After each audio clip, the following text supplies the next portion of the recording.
بسم اللہ الرحمن الرحیم۔ ایاک نعبد و ایاک نستعین مفت لائبریری کولمبیا کے دارالحکومت میں پیمیو گوٹا جوز البرٹو گوٹریز 20 سال سے زیادہ عرصے تک کچرا جمع کرنے والے ٹرک ڈرائیور کے طور پر کام کرتے رہے۔ وہ اپنے گھر کو ایک مفت عوامی لائبریری میں تبدیل کرنے کے لیے ہزاروں کتابیں جمع کرنے میں کامیاب ہوئے۔ 1997 میں بک ویشر کی زندگی گزارنے والے اس 35 سالہ شخص نے دیکھا کہ لوگ بڑی تعداد میں کتابیں کچرے میں پھینک رہے ہیں۔ وہ کہتے ہیں، مجھے احساس ہوا کہ لوگ کتابیں ردی میں ڈال دیتے ہیں، تو میں نے انہیں جمع کرنا شروع کر دیا۔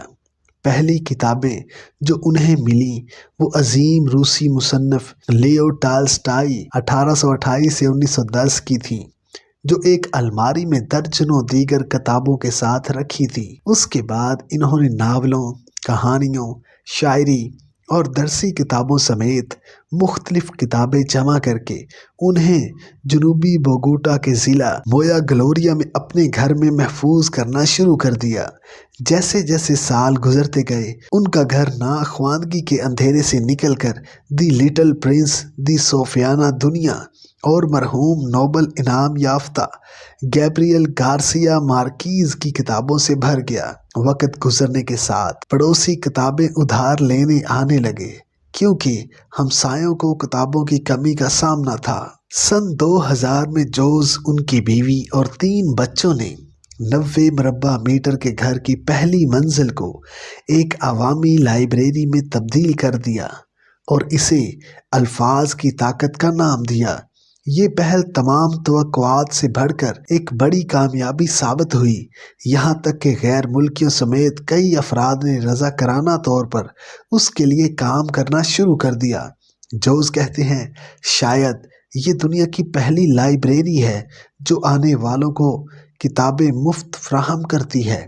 لائبریری کی کامیابی سے پہلے جوز کی بیوی سلائی کا کام کرتی تھی، لیکن اب انہوں نے نوکری چھوڑ کر خراب حالت میں موجود کتابوں کی بحالی میں دلچسپی لینا شروع کر دی ہے۔ Library of power of words کی مقبولیت پورے براعظم میں پھیل چکی ہے اور جوز کو چلی کی سینٹیاگو بک فیسٹیول یا میکسیکو کے مانیٹری میلے جیسے بڑے ایونٹس میں شرکت کے دعوت نامے ملنا شروع ہو گئے ہیں۔ عطیات میں اضافے کے باعث کتابوں کا بنیادی ذریعہ اب صرف کچرا نہیں رہا۔ جوز اور ان کی فیملی کتابیں محروم اور دور دراز علاقوں میں تقسیم کرتے ہیں، سرکاری اصولوں کے اساتذہ کی درخواستوں کا جواب دیتے ہیں اور ان کی کتابیں کولمبیا کے 235 مختلف مقامات تک پہنچ چکی ہیں۔ وہ کہتے ہیں کہ کتابوں سے محبت انہیں اپنی ماں سے ملی، جو ہر شام اپنے بچوں کو پڑھ کر سنایا کرتی تھی۔ انہوں نے مجھے روشنی دی۔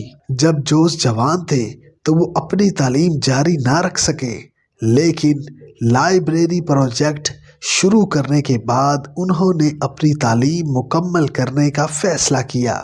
وہ اب جولائی میں سینئر ہائی اسکول بیکوریڈ کے برابر امتحان کی تیاری کر رہے ہیں۔ Subscribe masters in academy 2.0